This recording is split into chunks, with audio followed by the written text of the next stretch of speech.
So Ben, welcome back to anyone that's joining the session and listening to us. Ben and I have had a fun time getting this session recorded. When we first started it, I had some internet gremlins on my side. Then we had a few coordination issues, but we're recording it. And I mean, again, Ben, thank you for taking the time to join me today and to chat to everyone that's going to listen into this session.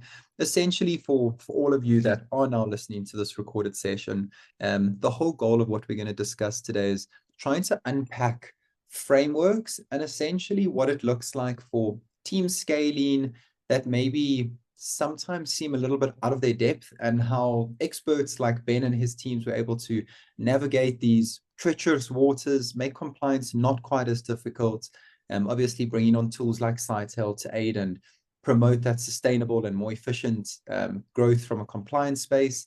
But yeah, Ben, VP of Global Operations and Compliance at Guesty, please feel free, maybe if you want to do a quick intro, I'll pull slides up as we go along. I'm trusting that I'm presenting and sharing the right screen and everyone can see that. If I'm not, Ben, you're responsible for letting me know. Will do. So yeah, happy to be here again. I'm, as you said, the VP of Global Operations and Compliance, in a sense, responsible for a lot of things, but amongst them, the compliance frameworks, the cybersecurity, and what we call GRC role at Guesty. I've been doing this role for the past 17 years, so I've seen the turmoils and the revolutions that this field has underwent, from the first GDPR that came about and the PCIs, and it keeps evolving. So it's been a fun time. Awesome. Thank you, Ben. And essentially, I mean, we have the real expert from a GRC side with you here on the call. And then from the Scytale side, myself and my team, that essentially we do this stuff using a platform day in and day out. So we've got the teams that have solved this problem, Ben and his team, and we're going to go through that shortly. And then we've got the teams that are trying to help the company solve these problems on a daily basis. So, I mean, jumping in and just giving everyone a bit of a discussion around there, that's essentially the whole goal around Scytale, right? It's bridging that gap between the tech and aiding that with the people side of it. Compliance is confusing if it's not something you deal with on a daily basis, much like finance is difficult if that's not what you deal with, or I wouldn't be a particularly good heart surgeon either. So we've all got our specialties, and being able to sort of couple those tools together help just make things a little bit easier. So Ben, the one section we need to start at, and I know this was one of those that I'd said to you before, Ben, I'm just checking, you started PCI, you did level 1 first manually, because for anyone not that familiar, so I mean, your level 1 PCI is your highest level of PCI compliance. That requires an external audit. That's a scary space to start at. So Ben, I mean, walk us through what that looked like. The need for it is pretty self-explanatory, but I mean, maybe for anyone listening, talk us through that a bit as well. Right. So if you're dealing with credit card and billings and customers' money, then you have to be audited for PCI. This is, in a sense, the credit card environment regulation that assures that you have the right protections, the right stuff to collect data from your customers and process payments. And the problem with PCI level 1 is that it's a bit misleading, because you build up to it, right? You start with a level 4, level 3, level 2. All of these are self-reported audits, meaning you audit yourself in a sense. And then you get to level 1 and you said, well, I've done it before, I can do it again, easy peasy. But it's not that. Then you meet your auditors, and then they will drop on you an Excel sheet, lengthy, with hundreds of lines that with conditions that needs to be met. And it hits you for the first time when you sit down and start your audit. So very tiresome, very manual labor, involving a lot of moving pieces within the company, and it comes as a full surprise. I did not expect the length of the Excel when I first saw it. Sure. And Ben, I mean, so that was the starting point, right? And from that, then Guesty has been hugely successful and has just continued to go from strength to strength. And with that has come more and more requirements for additional compliance frameworks to be done, more regulations to be followed, etc. Where was sort of, I suppose, yourself and your team's heads at? Now you've gone through this first process. it's been daunting. Now you're growing, and now you're going to need even more regulations and frameworks. Was it a little bit like unsettling? Or did you Very just have much to? so. And I think everyone listening to this would identify themselves within that. Basically, compliance and security teams in general do not get the right amount of budget, right amount of headcounts until something happens. And Guesty was no different. We grew, as you said. We became a very successful company, and we started attracting those enterprise organizations. When they come through the door, the biggest clients, the bigger clients, the public companies even, they will require some accreditation from you. And SOC 2 was the first one to come.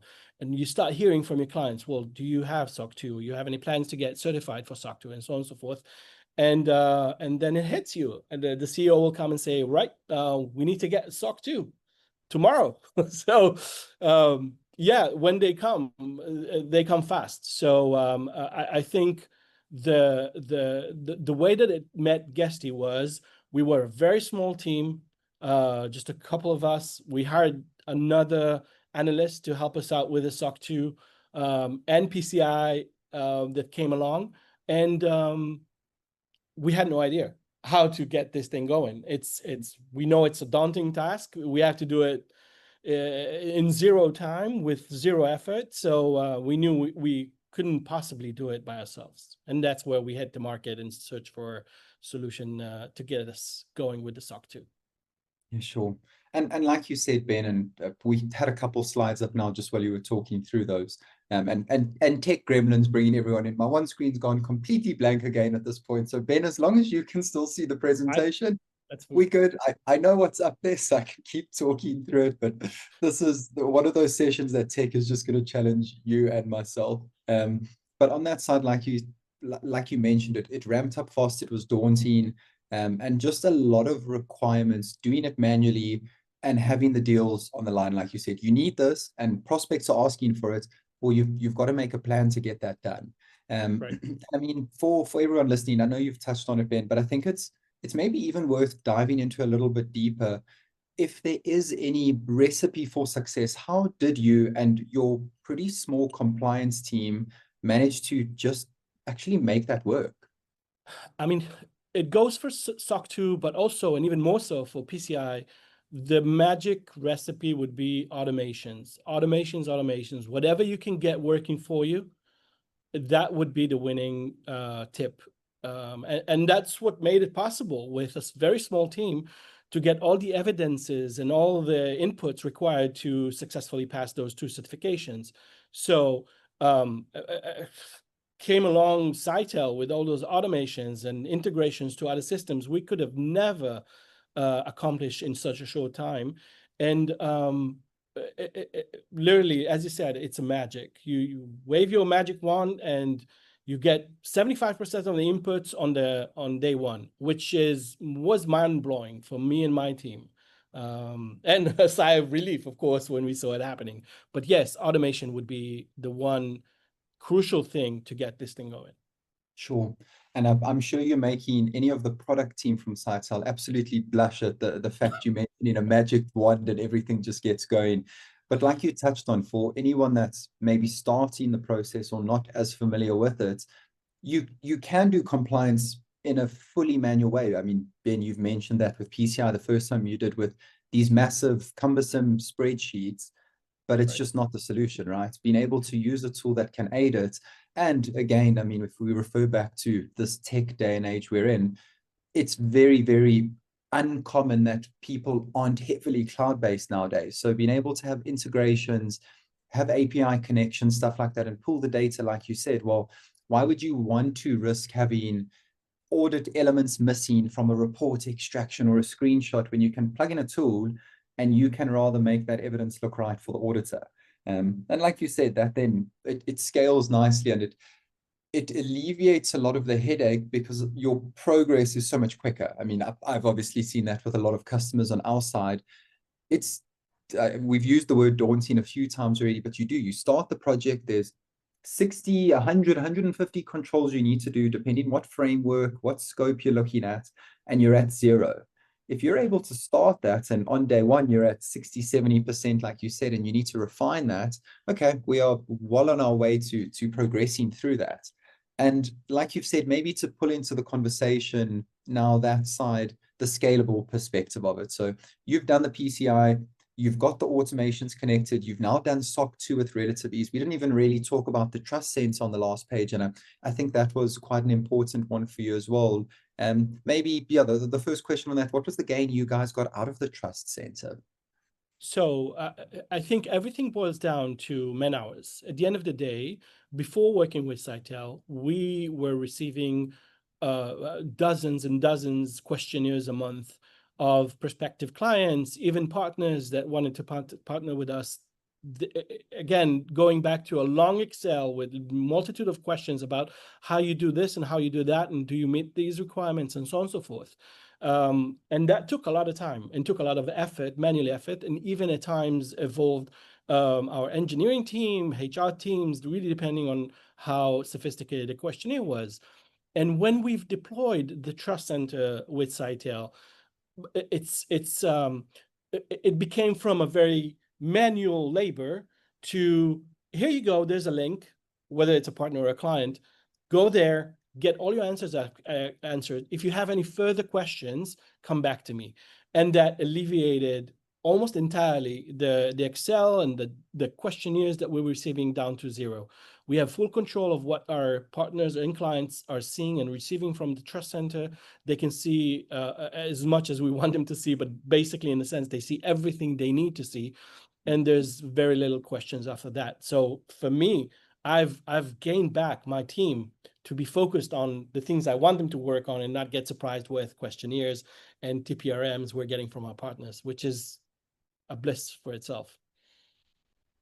That's awesome. I mean, it speaks volumes. Like you said, you've got the time back, and you've also been able to control, right, what people are seeing. So I think that's really important as well. We're in a tech space, there's so much data. You now have a publicly available trust center that can reassure someone, but also reassure yourselves. And I mean, you managing compliance efforts as well. You don't just want someone to be able to go and get every single policy you want. So you can put those reports there and then say, okay, it's all here, we've got it set up, but you've still got that control in that someone needs to put certain requests through before you'll share a document, get your NDAs signed, etc. And that all builds into, I mean, like we've got on screen now, that scalable compliance as well.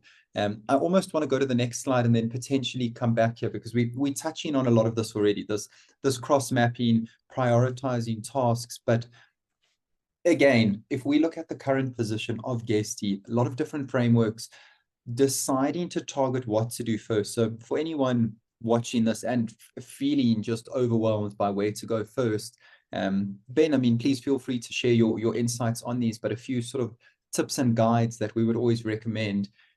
We mentioned it earlier in this as well. Where do you begin? Well, begin with the things that are blocking business. So compliance it's a very careful balancing act, right? There's the security value behind it. There is undoubtedly the business enablement angle. We see it. Companies are doing SOC, they're doing ISO, they're doing their frameworks because they have to, because they need to, because they want to sell, scale, and grow that business. So focus on, where do you currently have those business blockers? What regions do you need to penetrate into? And what frameworks are relevant in those? Try and do some future planning, which is always a trick, right? I mean, Ben, you've probably got some insight there as well. You were forced, because of the nature of the product, start with your PCI. It's very difficult to say, okay, we're going to start with PCI, but in 2 years' time, we might need to do this next framework. Yeah, but maybe as the growths happen, that's a question I'm quite curious on.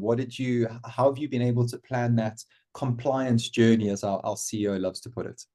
Yeah, so I completely relate to everything you said. I think if I knew back then what I know now about certification and compliance, I would definitely say start as early as possible.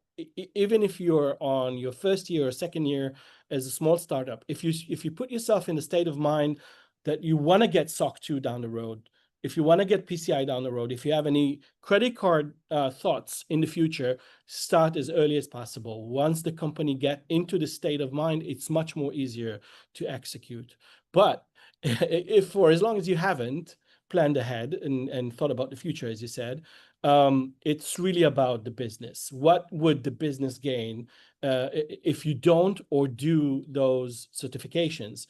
And yeah, I mean, we hit a brick wall. At the end of the day, the credit card companies came to us and said, you cannot really continue functioning if you don't get the level 1 audit. And that was a necessity. So that's why I was taken down this route, didn't plan for it, as you said. And that's why it was such a hard job. I think when we got to the SOC 2, it was a little bit more planned. We know that our market is in the US. We know that the US companies like the SOC 2 better. ISO is more towards the European and the rest of the world. And that's why we chose to start with SOC 2. It's not to say that we're not going to go down the ISO path. We definitely will. But in terms of priority, SOC 2 was a priority to us because of the business. And I completely relate to what you said.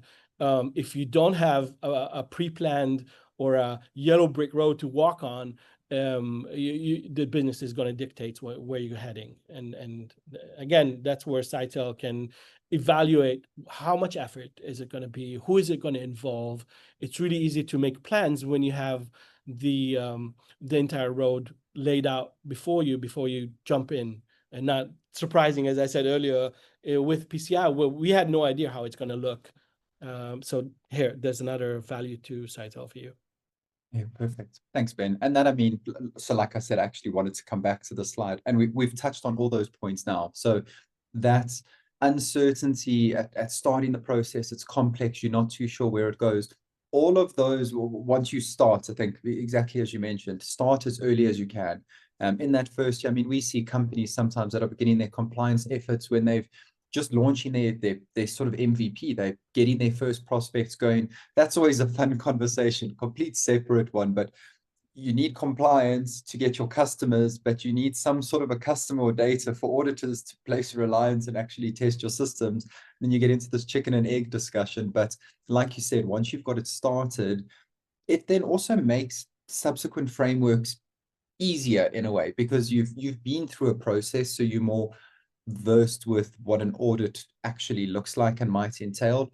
And then, like, I mean, the first bullet point on screen is saying cross-mapping across multiple different frameworks. So anyone that's been involved in some kind of compliance, there is a huge amount of commonality. They word it differently, they versed and phrased differently, but you've got risk management processes in all of them. You've got security, whether it's business processes, network security, it's encryption, it's your change management processes. And it's versed in a certain way in a NIST framework, and it's versed in a different way in SOC and in ISO. But fundamentally, what businesses would be doing looks similar. And that is what helps also complete subsequent ones quicker. And a company then doing one framework to do 3 frameworks, to do 5, to do 10, you're not doing 10 times that effort with it, because you can leverage off what you've already done. And that's where you need also that balance of tech that's going to enable you to do it, and the people. And I think, Ben, you've pretty much touched on all of these points. Is there anything you want to sort of add on? Yeah, I must say here, because you put a spotlight on something that I completely didn't think about, but it's very important for all of you compliance managers out there. When you set off for a compliance project, when you set off for a certification or an audit, you get into this tunnel vision status where you just go for the questionnaire, what they want to see and what evidences should I provide the auditors. But, and for me, the game changer was when I got on Scytale and I started seeing, well, this framework correspond to this one, and I can share evidences across frameworks. It completely changed the way I looked at certification today. And when we were requested to do a SOC 1, for example, which is not as common as others, but still we were requested to do it, it was very easy for me to see, okay, so 90% of the SOC 1 is already covered by SOC 2, which if I hadn't had Scytale, I would go directly to my comfort zone, my tunnel vision, and okay, what the evidence do I need to produce? And I'll get chasing them. I think this is the value of having a platform like Scytale, where you just see what evidences across those frameworks are being used for, and it reduces the stress levels and the amount of work you have to do to begin with. So very, very strong point there. I completely agree with that.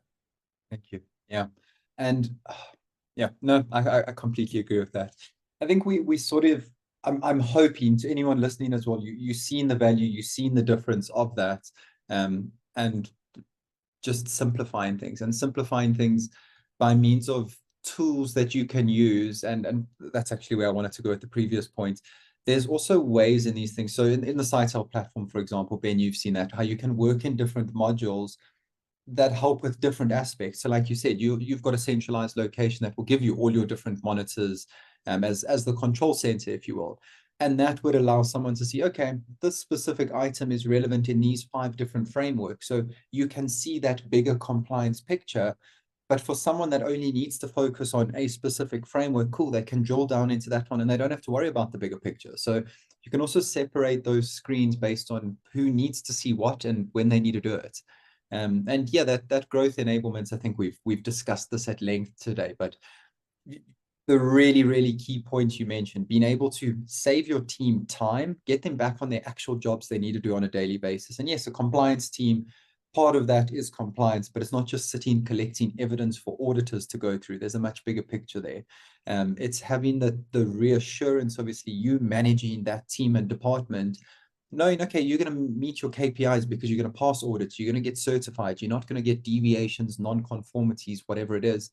Speed up that cycle of the blocked sales pipeline because of a new region that you're targeting, and just separating you from other companies.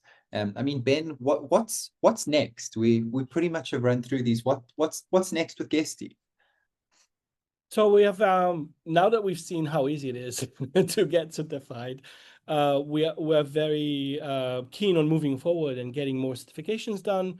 There's a lot of improvement needs to be made on our risk projects, and there's a lot of things that we've learned from the certification during this year. So we plan to continue diving into the certification world, getting as many certifications as well as we can and need to, now that we know it's that easy. And yes, and continue to develop this wonderful product with Scytale, which I think is amazing. Brilliant. Yeah, Ben, I mean, I fully share the sentiments. And for everyone listening now, we just sound like a couple on one of their early dates here, going on about how well the platform works and the team together. But that really is the reality. The goal is to save the time, to simplify, be able to grow and focus on what really matters to you as a business. And I think we've run through that. I mean, the sales slides that we had up next were really just that, but we've touched on all those points. Having a centralized location where you can pull your teams in, be able to focus on what really matters to you, save the time, automate the items.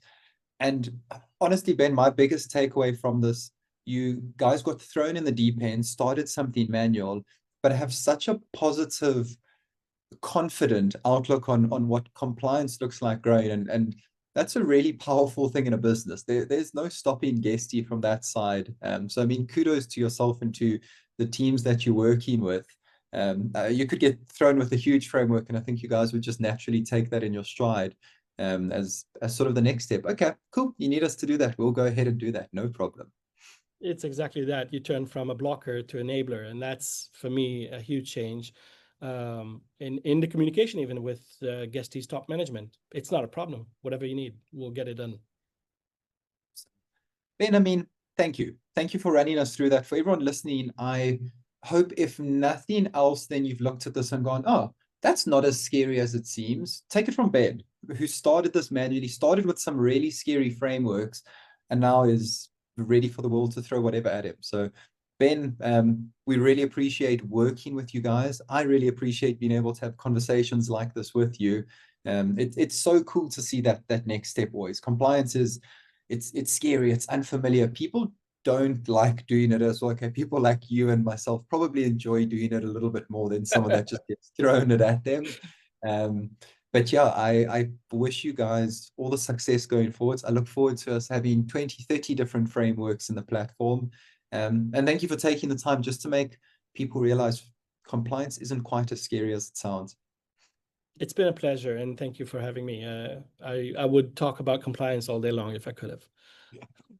You and I both, Ben. You and I both. Thank you for your time. Good luck Thank with the you. next frameworks, and we'll see you soon. Thank you, everyone. Thanks, Ben.